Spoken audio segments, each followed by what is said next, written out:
I'm pulling down the shades for the long ride. Never knew that I could feel so black and blue. I've been holding on to something now for some time. And all I know is it's a feeling fit for two. Pulling down the shades for the long ride. Never knew that I could feel so black and blue. And I've been holding on to something now for some time. And all I know is it's a feeling fit for two. Cause when the sunlight laid its head down on the stars, and I was talking to myself in the review. Yeah, I got questions, but I know everything is alright. And all I have to do is just remember you. 'Cause I'm never gonna lose. I bet you chance.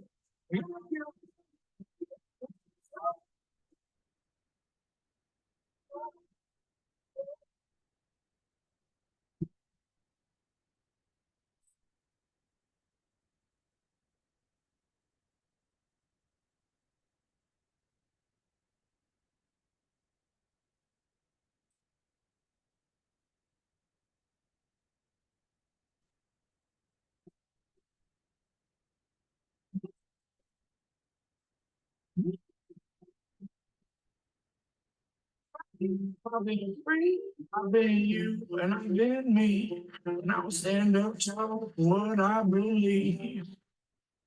I guess I'm trying to be. I guess, yeah.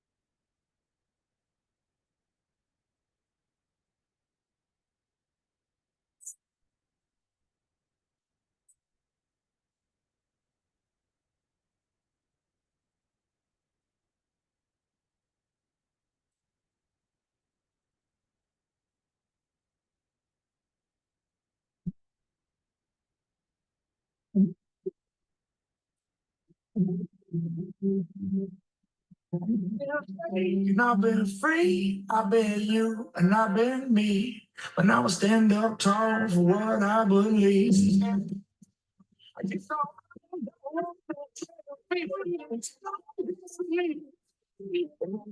I'm just here.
All right. Let's see what we got here.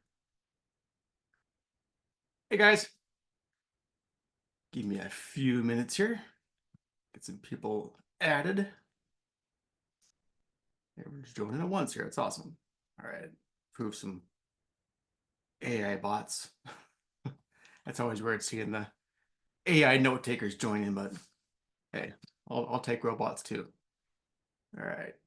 Give me 2 minutes here as we're setting things up. I'm also going to stream this on another platform. So 1 second.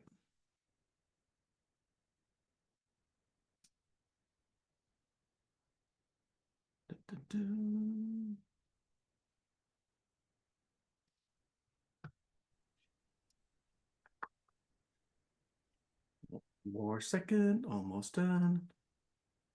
Sure. Hello, Jimbo. Hello, how's it going? I'm good. How are you? I'm down here in Texas. Oh, I got some Texas stories for you. Hold on. Share this here. Let me go live. Yeah, so we're picking up a our 30th location down here in Victoria, Texas. So south of Houston.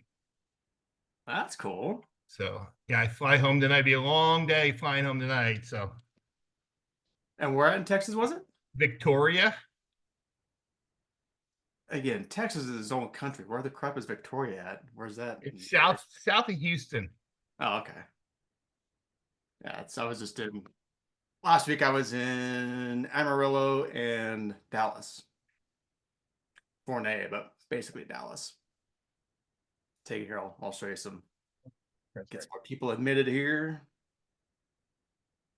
Someday I'll have an assistant that can actually do 2 things at once for me, but right now it's on me. So I'm adding people here. We're good there. Sweet. How did the transition go? Getting the site taken on. I'm actually putting headphones so I can hear you better. Oh, good. So. I said, how'd the transition go? Getting things set up. Well, it was slightly to slightly, so it's pretty easy, but they are very, very I mean, 300 plus customers, like 5 email addresses.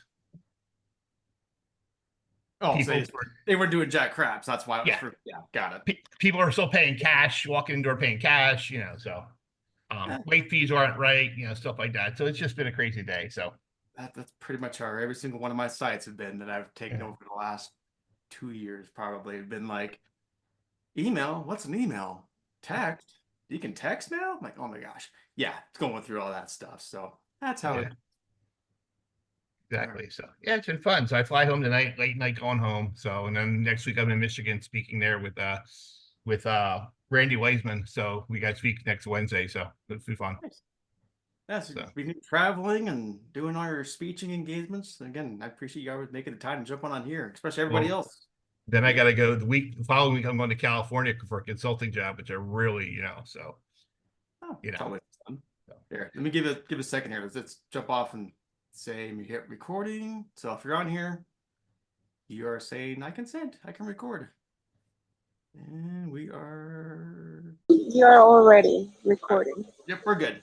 Just double checking some stuff. So again, thanks everyone for joining us for another Q&A with Jim and Jim. We do this every other Friday, pretty much like clockwork. I don't think we've missed one session yet, so we're keeping the hot streak alive. Yeah. Again, those of you that are here, awesome. Do you share your screen? Even better. If you want to be the creeper in the back, not having your camera on or whatever, it's up to you. But the more the merrier. If you have your cameras on, that's the whole point. We're all here to have a community. Any questions, comments?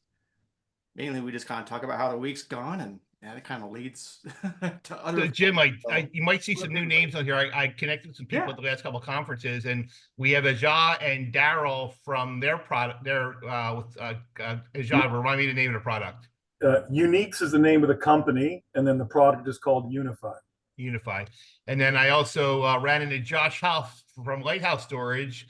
One of the shows, and I said, Josh, you've never been on talk about your drone footage and all the stuff you do. So, and I see Josh is on here too. So, hi, Josh, welcome on board. There, good to be here.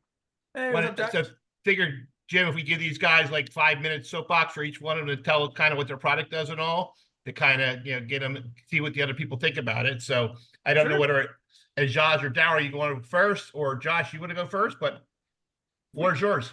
We can go. Go first, yeah.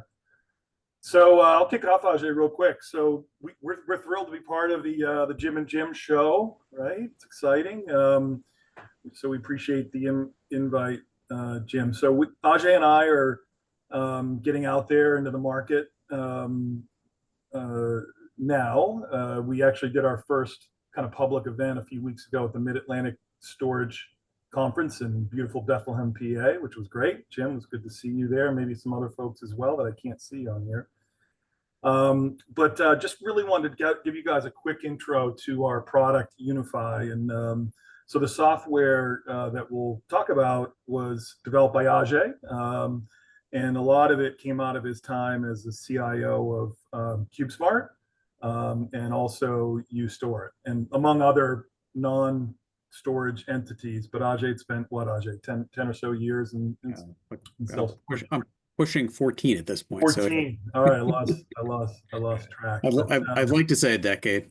That's all right, Ajay. Between me and Ross, I think we got close to 50 or over 50. I know all of us would like to wind the clock back here a bit. So real quick, the product is the Unify product. Even though we're now just kind of getting out in the market, it's actually been out there for quite a while. So Self Storage Plus has been using it for well over a year and a half, almost 2 years, and they've got it deployed across. I think if they're on here, they'll correct me all the time, but I think last we knew was 76 stores, something along those lines. So really, what is it? Okay. So Unify is a cloud platform that solves quite a few problems in a number of markets, but specifically in the self-storage space. How do you know when your stores are truly open for business? Okay. We streamline and simplify the time it takes to onboard new employees. We help enable kind of seamless coverage, right? As store managers come in and out of stores. If they're covering 10 stores and they got to go into one and another, we make sure that there's limited disruption and make sure that that's simple and smooth. We improve communication, kind of streamline communications across the stores and the contact centers with a communication platform. And then we make sure that everybody's utilizing the standard business applications that operations leaders and others want employees to be using, the standard approved business apps, and basically none that they don't. And then we also helped a little bit on the brand side. So I know we don't want to do a huge pitch here, but Ajay could even share his screen right now for a few minutes and just show you guys. Jim, would that be okay? Jim and Jim? Yeah, just give the guys a quick tease of what the dashboard looks like, because I think it really, especially Jim, for us who have multiple stores, having the same dashboard at every location and having the same desktop makes life simple. So you know what, Jim, your intro was like, you guys literally put the ball on the tee for me, and I was like, oh my God, I'm not sure it could get any easier than this. You took over that store in Texas, and I guarantee that this is what the desktop looked like at that store. It's not as bad. There's a lot of stuff on there, but not as bad. This is actually a store that we installed Unify on, and when I looked at the store, I was like, would you mind if I took a picture? And the store manager is very proud about how many icons she had at the store and how very detailed it was and very aligned. This is what she had. So if you take over a store like this, how do you get either that manager to understand what your processes are, or more importantly, when you have stores, Jim, you have over 50 stores. So when you have these stores and you have coverage, how do you get the new person to know how to launch SiteLink or how to get into the applications that are most important? So what we did was understanding that, what we did was we created this product called Unify. And as Daryl said, it accomplishes a couple of things. So let me show you what the product looks like. So I have to start off here with this, which is, this is the product itself. So what you're seeing up here is what Daryl talked about originally, which was what we call open for business. How do you know if a store is actually open? Typically, it's at least in self-storage, the way you figure out is the customer is at the store and calls you to say, I'm here, and there's no one at the store. This is a pop-up that comes up at the store location. A random 6-digit number gets pushed down to the store from the cloud, and until they push that, type in that number, that store is not open. So you can kind of do that with your payroll systems and say, okay, which stores aren't open because of this. You can do geofencing to stop them. With this person's got to be at the store, number one. Number two is, if you're at the store, and I'm sorry, you're at the store and the store's not open, or the manager hasn't opened up the store at the time you wanted the store to be open, we can actually send out an alert at any given time that you want. So for example, this comes out at around 11 o'clock is what I said the store needs to be open. I realize it's very late at this junction, but it says here are the stores that aren't open. So at 9:30 in the morning, you can send an email saying, here are the stores that didn't open on time, and you can take corrective action immediately so you're not losing money at that store. I mean, think about it. Every single customer walks in the store and is standing at your doorstep is up to $2,000 that you're losing by not servicing that customer. We can help you eliminate that. At Self Storage Plus, prime example, they were able to quickly identify stores that weren't opening on time, be able to take corrective action, and to eliminate the folks who were consistently not showing up on time. So how do you know whether they're consistently showing up on time? Our dashboard is the cloud, shows you when stores aren't open. You can go backwards in time and see when stores aren't open. So historically, you can start to see when the stores actually opened up. So now you're able to say, Sally at store at the Arlington store doesn't show up on a regular basis at 9:30 when I expect her to. She's opening the store at 10:30. You know what? I need to have a chat with her. And now from an HR perspective, you also have actual proof. You have physical evidence of when a person isn't showing up. So there's no more guessing. There's no more observing. It's basically the system tells you. So once you put in the thing here, About 2 more minutes, I'll let you know. okay, sorry. Yeah. So 2, 4, 8, 4, 6. So once you punched in, the store is here. This is the standard desktop. So you go from that incredibly messy system to this dashboard that you control. The store manager cannot minimize it. They can't get rid of it. They can't do anything to this. This is always running. You want them to launch applications. You get to set how many the icons, where they're set, what they do. You get to put all that stuff together. So if you have Yardi, you can click on that and it automatically will open up to Yardi Breeze. I apologize, this is a slow computer. It only has a single processor and 8 gigs of memory. So I do this specifically to show you it doesn't require much hardware. So you can actually take the person right to the application that you want them to use. You can set all of that stuff up. So that is standardizing your operating procedures and giving you the opportunity to manage all of that. Finally, the last thing that I'm going to go through is messaging, which we've talked about a little bit. So one of the email, as I've said, is, as I always say to folks, is a horrible form of communication. And while he's pulling that up, so every single desktop, PC across the environment will look exactly how you want it to look. If that's what you want to look branded, it'll be. And sorry, so this is a message you want to send it out to the entire company, a group within the company, or even a single store. You can do all of that. You can then say, I want this message to appear at this date, and I want it to end at this date. Or you can say, I want it to appear in the future. Once you create that message, it pops up immediately. There's no way to avoid it. Think about the number of emails that you send out where the number one response is, I didn't get that message. I didn't see that email. There's no way to avoid this. It's always there. It's a billboard that is always there and in front of you. The final component I'm going to talk about here is really quick is the system that we've built is extremely simple to both implement, which is installation, and more importantly, manage. You can have anyone manage this process. It doesn't require technical capabilities. It is meant to make life as simple for you as possible. So that's what I had in 5 minutes. Daryl?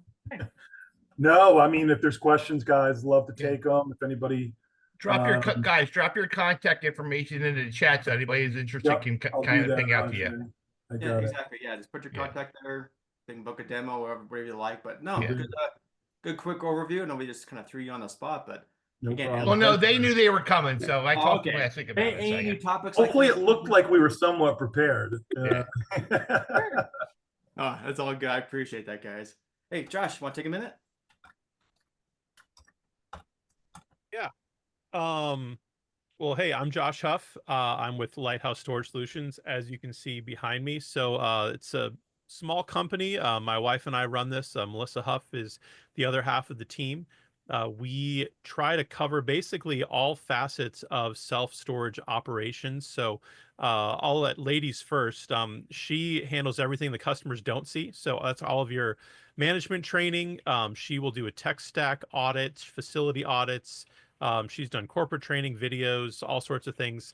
And that comes from a lot of her experience managing the Tennessee and Louisiana self-storage associations, but also just running operations for facilities all over the Southeast. So that's a little bit about what she does. What I do is everything that the customers do see. So that's your graphic design work.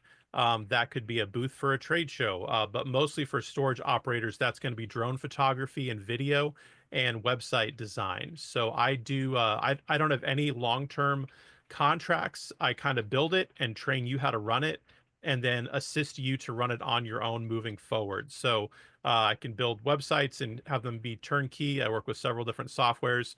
But like Jim mentioned earlier, the main thing that I'm probably known for is the drone photography and video. I get to go all over the country and do that. So if that's something any of you need for your facilities, I have a lot of different packages available. And I love to travel and love to see new parts of the country. So feel free to reach out if that's anything you need. Josh, Yeah. real quick on the drone footage. Talk about the success some of your clients have seen with the updated traffic on their website due to the drone footage. Because you and I talk about it all the time because I got drone footage, I love it. But from your perspective. I think it's hard to measure with or without drone footage what the traffic looks like. It's more just one of those things that's becoming a standard way to market your facilities. And I think as customers see a facility that has drone photography versus one that has just ground photography or taken with a simple cell phone, it adds that level of quality and that level of kind of that perceived level of value that they're getting. Just like if they drive up to a facility and there's a zip tied banner on a chain link fence as the main sign versus an actual put together sign, that's going to be it might be the same exact 10 by 10 with the same security features, but it's a different perceived level of value because that curb appeal just takes it to that next level. So that's really the benefit that I'm seeing.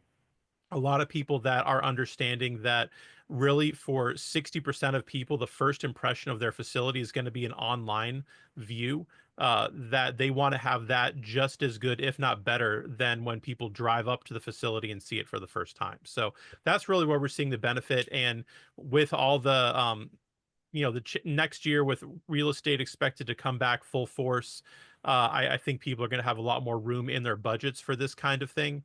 And I wouldn't be surprised to see this becoming the norm rather than the exception across the industry. And I, Josh, you've taken a few pictures that I've really seen. I think I forgot who you did it for, but one of them was a nighttime drone footage shot that really was spectacular. I mean, Yeah, there's a lot of cool ones. Yeah, there's a lot of cool things out there. So I think from an operator and owner's perspective, showing your property at night and having a nighttime footage of an overhead picture, showing how well the property is lit and maintained, I think speaks volumes. Yeah, it's a lot easier to market that you have a well-lit facility at night when you have a picture of a well-lit facility at night rather than just a line of text on your website that says it. Yep, So exactly. yeah, I dropped a link to the website. So I'm real transparent about all my pricing and stuff, and there's a lot of example photos, including that night shot one. Perfect. That's Yeah, from make sure your Oklahoma. website's on there because I know you have some of the demos and you can kind of see some footage of what you've done in the past. So that's awesome. Thanks for hopping on, Josh. Yeah, I know you're a absolutely. busy man, so. Yeah, no, glad to listen in. Yeah. And again, part of this thing is not just, for vendors and for us, talk about our weeks. Obviously, you got any questions, anything like that pop up, let us know. I was on the self-storage talk forum about an hour ago and just kind of looking around. Saw this question pop up, so I just messaged him and said, "Hey, come on the Q&A and bring it up. You'll probably get a lot better community involvement than on that message board." So I'll put you on the spot, Sarah, if you're able to jump on and ask a question. If not, I'll just read your text, but if you're able to come on, that's even better. Are you there, Sarah? I thought I saw her on there somewhere. I'll give you 2 more seconds, otherwise I'll just read your question. And done. Okay, I'll just go. Anyway, her on the self-storage talk forum, she said, I hopped on because we're having some growing pains. We're steadily adding more properties, and I am looking to streamline operations better. What does your day-to-day look like for district operations managers? What reports are the managers sending to them on a daily, weekly basis? How are you keeping up with maintenance schedules, etc.? So, kind of a lot to unpack there. You probably do a whole webinar or something just on that. Yeah. But Like I can tell you for me, Jim, it's Friday, right? So Friday means for me, every one of my locations, now I got the hubs, right? The hub send them in groups. Every Friday, they send me their unrentable reports. And in SiteLink, we were required to be a description for the unrentable. So we're on top of our unrentables every Friday. What needs to be done after auctions, after end of month. We want to make sure nothing's sitting waiting to be TLC'd or a door spring or stuff like that. So every Friday, they send to my area managers, myself, the rental report, so we know what's offline every Friday. That's something we do every Friday, and then we have another report that comes out every Friday. It's called our I's and T report. So when we're doing our rentals, they're knowing they got a spreadsheet who's waiting for a driver's license, who's waiting for a signed lease, who's waiting for anything. So those two reports come out every Friday to us. So we're on top of making sure nothing falls through the cracks. Because look, when you run 2, 3, 5, 10, 20 stores, things are going to fall through the cracks. So if you can put together a procedure to minimize that, it makes life better. Yeah, and anyone that wants to have anything talk about, jump on kind of what works for you. After Yeah. you Well, don't have to Dave worry about Cooper, talking to Catherine, but me and Catherine just had this chat just literally like yesterday Yeah. about putting systems in place and all that. And Yeah. that's what she's been doing for operators too. So I see Dave's Cooper center screen. I know, Dave, we just had a conversation when we were in Texas about this, about making sure all the stores, because you're taking a few stores remotely managed. So you have a whole new change coming for some of the remote stores on how you're going to adapt and proceduralize that. And, can you want to share some of your thoughts on what you guys are thinking about? Some of the questions you asked me.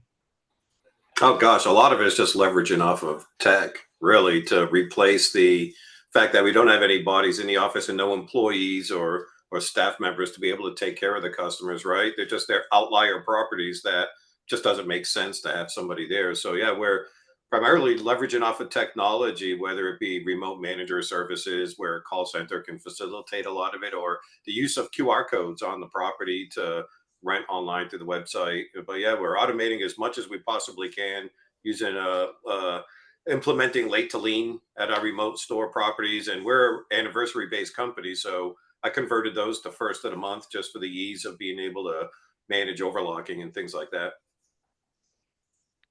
yeah, and I'll just take a couple minutes here because again we can unpack this segment by segment, really get more detailed. But it just comes down to, frankly, first off, uniformity. So hopefully everyone's on the same software, things like that. That's obviously kind of step one, because the more variables you have as you're growing, that's going to add more complexities. So everyone's on the same software. You start getting your routine of scheduled meetings. Obviously people can chat and with you when they want, but having those scheduled meetings set in place, foundational, you got to have that. The bigger you are, again, I'm not sure what your tech stack is, but generally the bigger you are, call centers start getting involved. What's that communication like? What's that flow? Dude, I'm going to stop you right there. No matter you got 1 store or 15 stores, you should have a call center. Okay, Thank you, Shannon. There you are. And really, it just comes down to, and I'm happy to ever want to book a time and kind of get more detailed on what's going on with you. Same thing here. And I think you can all agree, it just comes down to communications, whether that be with your managers, the boots on the ground, the call center, regular operations, and just having that flow. When me and Catherine were talking yesterday, we were just talking about just the tech stack and things like that. Keep it simple too. I mean, you can use Google Chat and then spreadsheets in Google for many things that help streamline a lot of stuff. And so yeah, it just comes down to just being consistent with your communication flow and the tech stack that's being consistent throughout your portfolio, and especially as you're adding new sites. But again, reach out. I'm happy to kind of get more detailed on specifically your questions. So Yeah. Jim, real quick, I see a lot of new faces here, so I'd love to know how many are first-time listeners or participants in our show today, because I see some new names on here that I don't necessarily recognize as being on a regular. So anybody, first timers, coming in, what drew you here, and what are you looking to get out of it?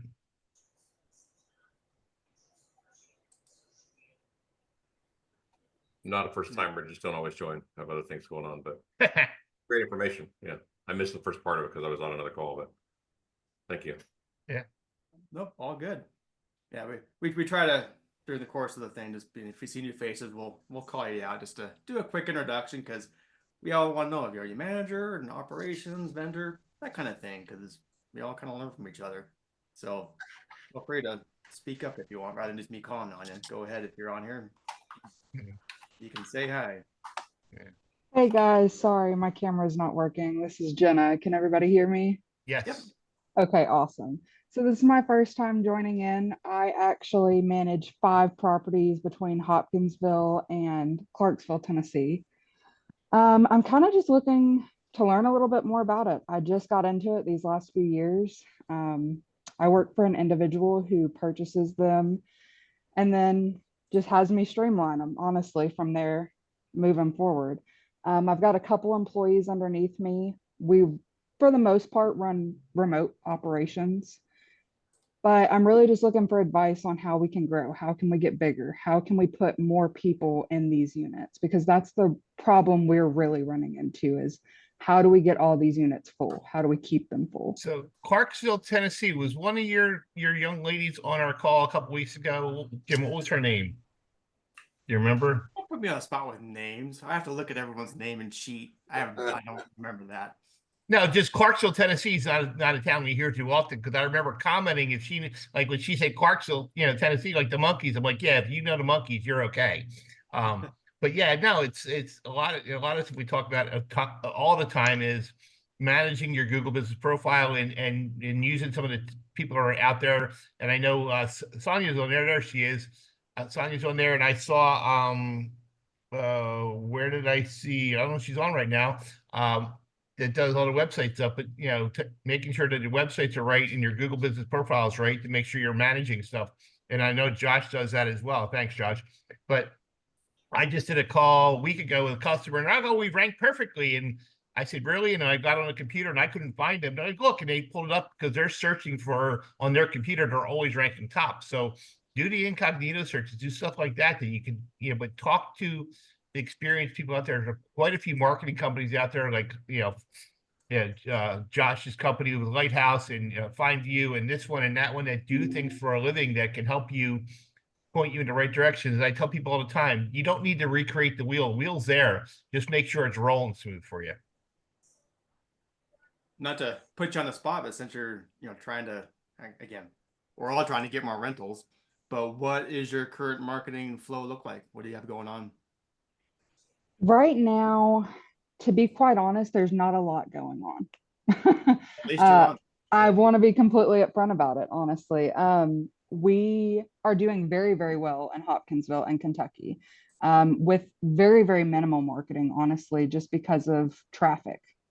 There's so much traffic. We're on 2 main roads in and out of Hopkinsville, and we're just in a prime location there. In Clarksville, we haven't done a whole lot of marketing. We've pushed a little bit on our Google business pages, and we've redeveloped our websites to kind of streamline the move-in process a little bit, but we haven't really done a whole lot to push ads, if that makes sense. And with Clarksville, we don't have anything on a main road front. It's all kind of tucked off out of the way a little bit. So I'm really just right now working on the old school tactics, word of mouth, signage, those kind of things, and looking to see how we can expand. How can I make this better? Well, just a quick checklist when it comes to for self-storage marketing. And again, we can give much more detail if you ever want to talk more one-on-one, but obviously your website, first and foremost, that's going to be your number one priority, making sure it's user-friendly, being able to, especially mobile friendly, looking on your mobile, don't look on desktop, look on your phone. try renting a unit from yourself to seeing how that goes, because who knows how many people are coming to your website and going, this sucks, and then leaving to the next competitor. So doing that, website first and foremost. Then you got your pay-per-click for AdWords. You got that budget. Start playing with that to get seen. At least do it for 3 months just to have some data to go off of. Okay. Making sure the website that you are using, that the SEO that's being done is actually being done, frankly. Having those calls of who's doing the SEO, what's being done, having that accountability. Jenna, are you on Sparefoot? Yes. We currently use 2 different platforms. I don't know how familiar you are with like the storage platform as far as the software for the actual units go. And then we use Sparefoot, and then we use Thrive Marketing. So actually 3 different teams is what we use. You sure you're not over competing with yourself? I think a little bit. When you do that, honestly. sometimes you can be. So Yes, I think a little bit, honestly. This is really my first time jumping into the back half of this. For the most part, for the last several years, I've been kind of just paperwork, if that makes sense. So I'm kind of trying to learn and see how this works, honestly. Good. Well, Can I jump in for a second? Yep. Go ahead. Whoever said that, I didn't see. That was me, Garrett. Go ahead. Just to help her, because I know her market pretty well. You're at a place where you have Fort Campbell, Kentucky. You also have Austin Peay University. So you're going to have a lot of movement in and out of your markets. You've got quite a few REITs in your market as well, including some medium-sized companies. So what I want to ask you is, have you guys done any type of marketing that specifically targets any of those entities, whether it be people coming in for the university, or whether it be military members? Because the Campbell is 101st Airborne. There's a lot of movement that goes back and forth at the base there. And I would just encourage you to do a lot of local marketing on top of the things that have already been stated, website, Sparefoot, especially if you have anybody that has access to the base, because you will have you will be able to gain a little bit of traction with that movement, whether they're moving out on deployment or whether they're coming back in from wherever they've been stationed at, or if they're on TDY or whatever is going on. I would actively try to find some way to pair with those entities to help you as well drive traffic, just based on your market and the fact that there are quite a bit of competitors in your market as well. Absolutely. Thank you so much. Quick question. You mentioned you have off the beaten path locations, right? Yes. So is that a correct statement? Yes, absolutely. Okay. When I had one on a cul-de-sac, what I did is I was at the end of a street, I don't know, 1,000 feet, whatever it was. I went to the neighboring person on the corner and said, hey, I'll cut your grass for free if you let me put up a sign on your property. Because my landscaper's cutting grass around mine anyway. So I had this was in the South, so I had what I call a spider sign, big 4 by 8 foot sheet of plywood that you could change letters on and put specials on. And I said self-storage that way. And then when I taught my people to answer the phone is, we had a Napa Auto Parts on one side and the other was a Hughes Plumbing Supply. So if you're on the phone, do you know where I'm located? Do you know where this location's at? Do you know where this location's at? If you can find that, because most of the clients already go past those. Oh yeah, I know there. I go shop there all the time. Great. Look straight ahead. You can't miss me. So using an identifier, another property for your foot traffic to see if you can start gaining, because maybe people can't find you online, but if they drive past you, that's one thing. And if your online leads are not being followed up by you or somebody else that's good sales, say, hey, I got your lead, I saw you're there, whatever, because most of the stuff's being tracked anyway. I want to make sure you know where I'm located, and be that customer service and sales. Don't talk bad about other properties in town, the REITs or whatever else. Just don't tell them all the features and benefits that you have, and get them to come to your site. And I used to say, hey, what's it going to take to earn your business? You're calling me, you have a need for storage. We have what you want. Is there any reason why we can't get your business? And we price match anybody in town. And when they show up and say, hey, Jim Ross said, I'm going to get it for free for 6 months. Okay, good. Let's dial Jim Ross right now on the phone. And I'd pick up the phone and I'd call him in front of there. I'm like, no, Jim's like, no, I give him 15 days free or something like that as a bonus. So, but once they're in your store, you have a much better chance of confronting them and getting the sign a lease. But that was just me. That's what I would teach my people, especially on the Oh, mobile. absolutely. Yeah, Thank you Brian, for the I- tip as well. Sorry. Jim, is it okay if I just want to jump in with Yeah. her really for 1 second? All of those things that you talked about that you're doing, you are pushing traffic to your website. So to Jim's point, 100% test everything on the website, make sure that it works perfectly. But you're also going to be pushing people to call your facility. I'm always going to beg, answer the phone. Just make sure that you answer the phone. If you can't do it, call me. We will help you because it's that important. If you have a telephone that goes to a voicemail box, you literally could have just set $95 on fire because that's what, if that's what it costs you just to make that phone ring. And if you have a potential renter who, let's just say their lifetime rental value is $2,000, you don't want to miss that call. You need whoever is in charge of that phone to understand that sound has the potential to equal $2,000. That's the kind of thing that you dive after, not meh. It's good. If it'll go to voicemail, it's fine. So that's just 2 cents there. Answer the I'm going to phone. chime in on Brian's comment. Brian, I love the fact that we use it all the time. What can we do to earn your business? The only thing I would counter argue with you, we do not meet or match anybody's competitor price because we're better than they are, and we want to show you the value of what we are.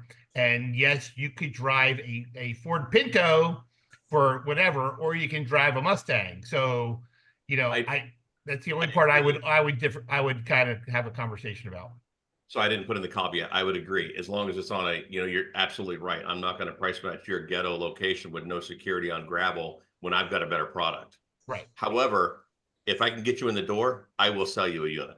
You know what I mean? Because I'm going to show you all the features and benefits of why that doesn't make sense to go to their location, not talk bad about them. But so there's a caveat to that. Yeah. I mean, if you're on the phone, the goal is to get them in the door. Yep. And if you've got someone in front of you, answer the phone and get the freaking business. I mean, that's just what it takes, especially on hard to find locations. Well, no, I've seen that, Brian, where I did a job in Georgia a couple of years ago where on the right website it said we will meet or beat any competitor. And I went around the corner, there was a non-climate, this is all brand new climate controlled. They were going to match a non-climate drive up with no gate, no fence, no cameras. Like, why would you do that? Right. Well, No, you're the boss said we'll meet or match anybody. I said, no, you don't want to match it. And we had them take that down right away because they were, shooting themselves in the foot. So that's the only caveat I would say on that one. It's delivery and presentation. It's training your people to do the right thing and to be honest and ethical to the consumer and say, why would I do that? It doesn't make logical sense. I want your business, but let's be honest about it, right? You're not going to eat a 48-ounce tomahawk for the price of a Wendy's hamburger kind of thing. Yeah, exactly. Perfect. Anybody else have a question, comment? Anything else going on in your storage world? You want to jump in? I got to make a comment. Shannon and I, Shannon knows where I'm going to go. We were on a Facebook chat group the other day, and I love when people post as an anonymous member. They don't put their name out there, and they're arguing about call centers. They won't use one. And Shannon and I put a couple of comments on there, and the comment that came back was, well, our customers don't like it. And I'll give you a prime example. I'm sitting here in Texas right now. Taking restored, no email addresses. We're talking to the 2 girls that are going to be working with us here. They're like, oh yeah, our people have to do this. And we had 5 people yesterday call or walk in the door and said, hey, let me get your email address. Let me set you up so you can pay online. And every one of them said, oh my God, amazing. The one girl said, I only write 2 checks a month, one to my church and one to you. So if I can pay online, absolutely. Yes. So when people Auto pay, add auto pay, Jim. You know what, Shannon, I love auto pay, but I also like late fees. And being a first month company, not everybody can pay on time. So I'm okay with that as long as you manage, Jim's laughing, as long as you manage your collection process right, you're good. Well, if you need help with collections, let us know. We got remote managers for that too, Jim. One of my tenants worked for the local county office, and she was always 90 days late. And you're right, talk about late fees. I'm like, why don't we just put you on auto pay and set you? I'll even waive the late fees to get you current to make it better for you. She goes, no, this works for me. I'll just pay them. I'm like, okay. Every 90 days, I'm like, a lien fee, late fee every time. I'm like, this process gets expensive. It's like this is what works for me. I'm like, okay.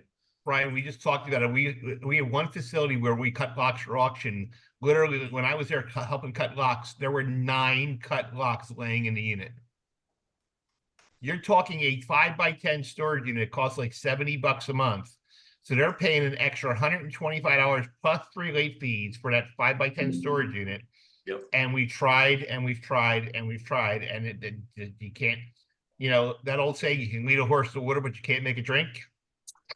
Sometimes, depending on your tenant class, right, or level, that's what they're used to. So they expect to pay. Yeah. And it's a mindset. And I'm not going to argue with the tenant who wants to pay late fees, right? I mean, whatever. Absolutely. James, Then when they're you're good Henry's. paying, get them out. Yeah. What's up, James? Yeah, I put it in the chat. Look, it's budget season. I'm interested in reworking my incentive plan for the team here. It's primarily focused on things that they have some measure of control over. So move-ins as a proxy for sales, some occupancy growth numbers in there, delinquency management, retail sales, insurance participation, things like that. But you know, the velocity of customers lately have been tricky. They're not staying as long, and I don't know, that's a whole separate discussion. So they're hitting move-in targets, but we're not hitting revenue figures in the same way that we were before. So I'm curious on any thoughts on how to like tie it to performance, but not too closely, or just anything that you guys do that's different than what I just mentioned.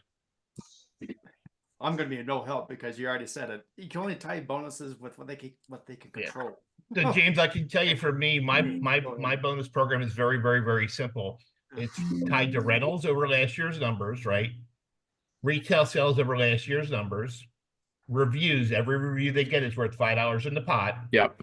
We also use Veritech. So any Veritech upgrade goes into the pot. Okay. So that all drives that, and Veritech will help drive your revenue dramatically with the upgraded units. Okay. All that builds into the pot, and then they earn it back as they collect the money owed to the facility. So if you don't collect your receivables under the certain target level, you're going to lose bonus money. So I have it currently as a delinquency, like as a percentage of occupied units, and I'm thinking of changing it to a percentage of fees collected. Right. So what we do with ours, I take the expected income, the all the fees, late fee, lien fee, letter fee, insurance, all those things, and then I take that number divided by what's left at the end of the month, and it's got to be under a certain percentage. Now I have it tiered on mine, so they earn 20%. They earn 20% of their bonus, 25% right away. And then they earn 40% right away, and then they earn the other 60%. If their benchmark is 8% receivable, they get under 10, they get 20%. They get under 9, they get 20. They get under 8, so they have to earn it as they collect the money owed to us. So I'm not going to give them bonus money if they're not collecting money owed to the store. Yeah. Quick question on that. Are your guys' bonuses based on what you're doing as an owner to drive traffic, or what they're doing on themselves? Right. This is what. Because if you're paying to drive traffic, and all they got to do is say, yes, here's a key, or or here's a unit, what's that worth? So to me, when back in the day when I was trained on sales, we were in the tire business. So my main competitor was Discount Tire. So the company recorded phone calls, randomly phone shopped all the time. And if you were the idiot that said, hey, I don't want your business, or didn't ask all the right questions, key questions, you're in stage in front of 300 people the next month. And on the other side, when they played a good call, you got a bonus or something like that based on your performance of what you did, not what the store is paying already to do. So Brian, we take the approach that we use Mr. Shopping as well for every month, whether it's a web shop, phone shop, in-person shop. So they're getting shopped every quarter, 3 times a month, and we're going to know what they're doing. We focus on closing the leads we're getting. So yes, they're not going to be out there driving sales. It's my job to fill the funnel. It's their job to close it. So if they're not closing correctly and they're not doing what they do with Gary, just give me a big thumbs up. If they're not doing what they're doing, what they should be doing on the leads I'm giving them, that's where the problem comes in. Again, remember, my bonus is based on last year's number. So up to last year's numbers are, a couple dollars. When you cross last year's number, that's where the money kicks in. But we also look at closing percentages. I can tell you for a fact that if I got a manager that gets a 0 so in my world, it's so critical that the shop is not logged into the software. Automatic 0.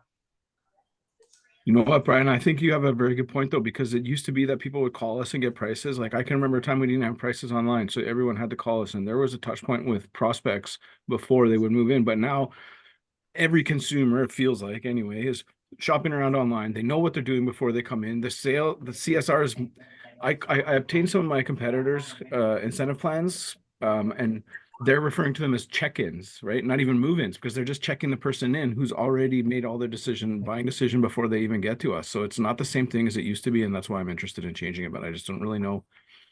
Well, James, you also got to look Exactly at how it much this it way is. and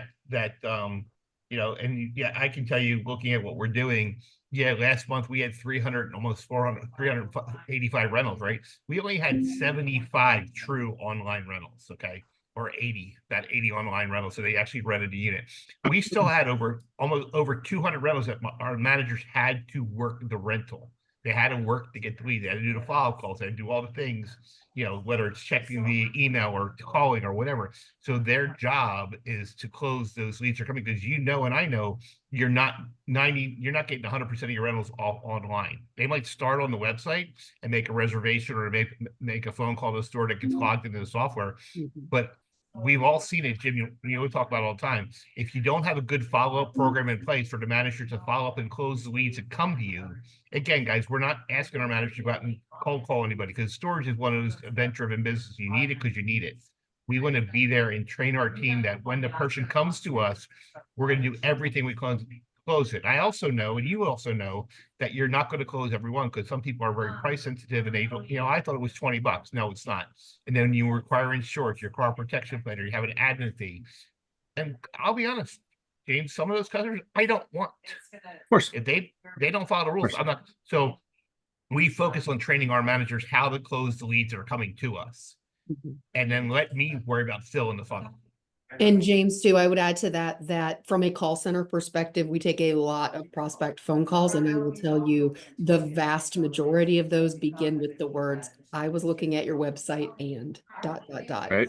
So Yeah. yeah, it is 100%. You're right. Your job is to get them, to drive them to your website, but your team is still going to have a job to do. I promise you, they're still going to have to close that deal. I'm aware. Just to lose at that point. I'm aware, but it's just tricky. You're renting units. I ran into a challenge one time is they wanted to rent units, so they would call and give discounts to get people in the door and say, I rented a unit, so I've earned my bonus. But you're right, you're not getting profitability, or you're not, you know what I mean? If your revenue is not growing. So is there a let's say a 3 to 5 tier, you got to hit all these. Not only do you got to have to answer the phone, Shannon, right? And get them in, you got to close a sale, but how much more of the operational business is tied to their bonus, as far as, so they see that it's not just a revenue, a checkbox, I get a bonus, checkbox, I get a bonus. So it's what they see is, hey, not only did I get a checkbox, but it's profitability, or I didn't do something right with this client, I didn't follow up right, or the person I moved in is always late, and now that's one more that's got to go through another process, right? So I don't know. I'm just figuring out how Quality matters, right, Brian? exactly how many things are tied to what they can understand, and are they not the right employee that can't? They're only about themselves, not about the business. Does that make sense? And Brian, that's why we tie ours to the receivable portion. They got to collect the money owed to us. And the other thing is, by doing what we do, one of the things we've done with our discounts, we don't give the first month free to anybody. We're 50% off first month, second month, whatever the case is. We actually build it into our lease summary that if you don't pay your bill on time, you lose your discount. Correct. So running to those people that just to fill a spot to check that box, as you guys said, doesn't work, and we don't want that customer. We want to make sure that we're doing that. So yeah, James, you're right. The revenue's down across the board. We're all trying to do things to figure out how we can improve those numbers, and that's why more than ever it is so important for us right now to make sure we're training the staff, and to Shannon's point, answer the phones the right way, that when people are calling, that we've given our team all the tools they can to close the rentals we got. Because like I said, as Dave Cooper said the other day when we were in Texas, it's something, hey, let's go out for dinner in a storage unit. You need it because you need it. The one I'll just share this one that I never considered using, but when I collected incentive plans from competitors, it stood out to me, is that fees that I'm not collecting right now, like waste disposal fees, we'll just pretty much toss it out and whatever, fine. But giving the staff a portion of that revenue, like a substantial portion for revenue that I'm not collecting at all. It doesn't cost me anything, and it can really only produce more. Like, it's not gonna make a difference, but still, so if they charge $50 disposal fee, they get $20 of it. Now I got $30 that I never had before because we were just gonna do it for free, more or less. So I thought that was an interesting one. Or like other fees that we don't actually charge right now, maybe the airlineification of some storage, but still other fees that we don't charge right now, introduce them and give the staff incentive to enforce them, which I thought was interesting. No, good. About all the aspects you already hit. I mean, again, that's the majority of the right ones. Now it's just a matter of how much you could be putting on to each one, because they're not all created equal too. Sometimes it's a tier system as well of pay. So there's a number of different things. Maybe we should do like a whole bonus day one day, just kind of going through different bonus structures and showcasing it. Seriously, because I'm also thinking of making it a separate deposit. I'll just throw a couple more things. Sorry to interrupt. I'm thinking of making it a separate deposit because it just comes on their paychecks and they don't even seem to necessarily know, like, oh yeah, actually I made a $300 bonus last month. So a separate deposit. We're not going to do that, but we're considering rolling it into quarterly instead of monthly so that it's a more impactful and bigger number that they're going to know. That's another one that's on there. And I don't know, just a whole other bunch of little things. But yeah, it's a important topic. James, the only thing we tried that before with a separate check. The problem is they're actually paying more taxes with 2 checks than they would with 1 check. Well, and I was gonna say, we've actually had people do it as a gift card, James, because then you're not dealing with that tax thing. It actually, when you're talking about people who don't make a lot of money and you tell them I'm giving you a bonus, but bonuses are taxed at a higher, it hurts. Like, even though that's not a factor for me. I'm not. Okay. They're not hitting a different marginal tax bracket or anything like that. Okay. I have heard where people were saddened instead of feeling elated that they're getting a bonus, right? No, but I think what you're getting at is the impact of it. Yes. This is great, unappreciative. A separate, not grouping it with the payroll. Seriously, doing like a separate deposit, whatever, just so it stands on its own, is much more impactful than just getting rolled into a regular payroll. Maybe I even have to take some ownership of it and sit down with them before I just release a number on a spreadsheet that goes to them and say, hey Jim, your bonus this month was $243. We were this close to making it $300, or you did an excellent job on this, and that's why it's high, instead of just like publishing it and moving along. Maybe it's on me. We do the spreadsheet that the managers have with their desktop, that they can track their bonuses as they're going through the month, so they know what they're getting. So if they're close to their benchmark on rentals or retail or whatever, they can say, oh man, if I get 2 more rentals, I'm going to crash that number. So if you have people who are driven by money and they can track the data themselves, sometimes that is a dividend too. 100%, Jim. Give them a program that they can track and calculate on their own. Then they know, and they're in charge of, they're charting their own destiny as it relates to the incentive. 100%, Dave. Yeah, structure it that way, and we actually have a pretty complex system, but it's easy to follow. But it's a lot more detailed. We use things like reviews and receivables as both positive and negative modifiers to the actual areas that they do earn an incentive on, which are rentals, revenues, and merchandise sales. Those are the 3 areas we'll give you an incentive on, and then we sprinkle in thresholds, sliding scale thresholds with receivables and with reviews, and then we can modify your incentive either up or down based on those modifiers. So, and it works out great. And I think the important steps are, what should a property manager who's doing their job and doing it to the best of their ability, what's the intended incentive that they should earn for doing a job? And then structure your incentive program around that, so that if they're doing the job and they're checking all the boxes, here's what the intended incentive is supposed to be. And then you can kind of gauge if you wanted to do modifiers, you could gauge those modifiers so that they will fit into that box and fall into that zone that they should, if they're doing a good job. And, I think if you do it that way, you'll find that they'll be able to track it. They'll know it's coming, takes the guesswork out of it. And that also promotes trust. If they can't see it, then they may question, okay, is this really what it was? Or did you modify it because I had a great month and you just didn't want to pay me? So make it something that they can track on their own. That's key. And one of the things how much that we to did. share that spreadsheet, Dave? Come on. I'd be happy to. No, it's pretty sophisticated, but it's pretty simple at the same time. You set your goals, and we don't go by last year. We set, like for rentals, we look at your last 90 days, and then we look at the month that you're in. We're in November. We look at the last 3 Novembers, get an average, look at the last 90 days, get an average, and then come up with an average between those. And that becomes your goal. It's like a better your best program. I like You that. know, we set our receivables, we'll deduct your incentive if your receivables are over 9%, but we'll give you additional if they're under 3%.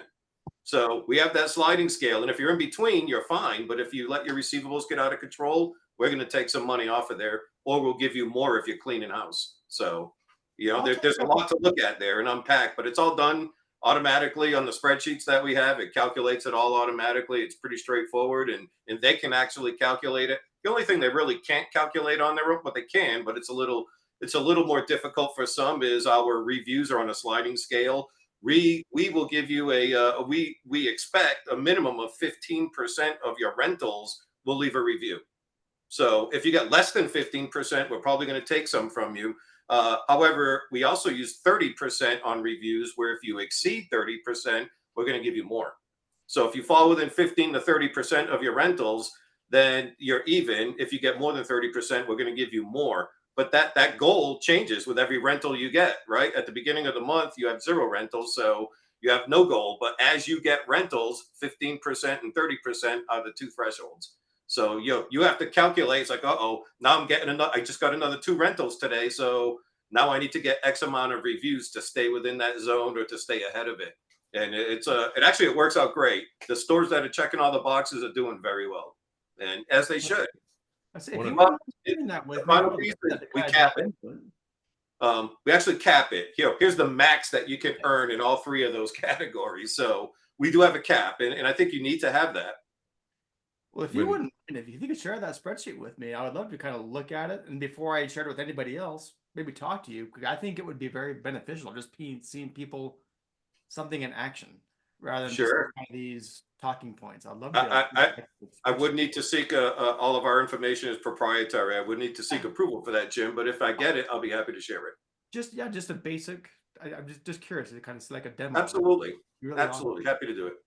One of the things we did in the tire business was we had, depending on how many stores you all have and how many employees and what levels they're at, we made it competitive. So whether I was a salesperson when I first started to work an assistant manager or a manager, we all had our spiffs, as you call it. So in your case, of bonuses. And I would want to call and I say, hey, Frank, James, where are you at this month? Oh, because I'm kicking your ass, right? And all of a sudden, and it's at another store. And now we're becoming inter-store competitive. And that's itself its own game. And that also drives rates and drives revenues and profitability. And then it follows up by what Dave's talking about, as far as if you didn't do this, you're going to get deducted. Or just because you're trying to drive sales, but in this case, your parts expenses were 40% when they should have been 32. Well, you're not going to earn that because you didn't play the game right? But it was very, very competitive, especially when we had sales meetings and everyone has got to see each other as far as how they produced. Brian, you bring up a good point. How many people actually share weekly reporting with their stores to know where your store's comparing with the rest of them? I do it every week for my store. So every store knows where they're at, every hub knows where they're at, and we rank them. So we know who's doing, and you got competitive people out there that are going to want to win. But if you don't share the data, and that's one thing I've seen. I just did a consulting job with a company that had 7 stores. They don't even talk to each other. They don't know each other. So there's no competitive nature there. So they're not going to push each other. It's huge. I mean, that would also, when you're more competitive, that would help. People are naturally competitive. At least I am. That will help weed out the people who are not. Or Jim might say, hey, Brian's doing a terrible job. Why don't, let me take over management of that? And now I've got 2. And now you work yourself up to a district manager, something like that. Or more importantly, you can figure out Brian's doing a great job. What's Brian doing differently that we can then replicate to our other stores? 100%. Yeah. Well, guys, we got about 1 minute left. So we covered a lot of topics today. It was great. I'm glad everyone showed up. Again, we do this every 2 weeks. And I'm sure we can probably keep the conversation going, but I want to be mindful of everyone's time as well, so we can get back to our regular scheduled work problems. But I got to show you this. It'll make everyone feel better. You can enjoy my misery, and you can be happy that this didn't happen to you. Yeah, I got to show you this. Check this out. This just happened at one of my sites. So you can watch this and just be grateful. Yeah, it didn't happen to you. Thanks for letting me chime in. I don't cut you off. Of course. No, thank you guys. It's been very beneficial. I figure we'll leave on this note. You can just be happy it didn't happen with you. This is my incident report here. There it is. Person tapped in the gate code, okay? Gate goes up. It stays up for 30 frickin' seconds. 30 seconds, plenty of time to get your butt out. They see the gate start coming down. They try to beat it.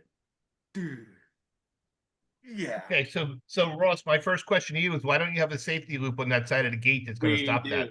We do. It didn't trigger in time. They gunned it. Oh, trust me, we Jeez. have one. And they watch. They just cool. Worst to keep driving. I love how Yeah. they're driving off right now. Oh yeah. So we've gone through and done the whole insurance thing. We tracked them down, but just seeing that, it's like, you gotta be kidding me. So, but yeah, we had the safety loop. It's the first thing I looked at, but yeah, when they gun it, it doesn't have a time to register that. Yeah, true. So It took it out. It only works when they're doing less than 45 miles an hour then, Jim. Is that- so obviously, Jim Ross, don't let Shannon drive on your property. Yeah, exactly. not a bad idea, friend. Or in a box truck of any Yeah. kind. All right. Well, thank you, everyone. This has been great. We'll see you here in a couple weeks. I appreciate it. Thanks, If you guys. got some value out of this, add more person, bring your friends, send someone a message, come join us. More the merrier. So, and Willie's Thanks, trying to get everybody. on. Appreciate it. Willie is late. So, all right. Thanks, guys. guys. Have a great weekend. Good You luck, too. James.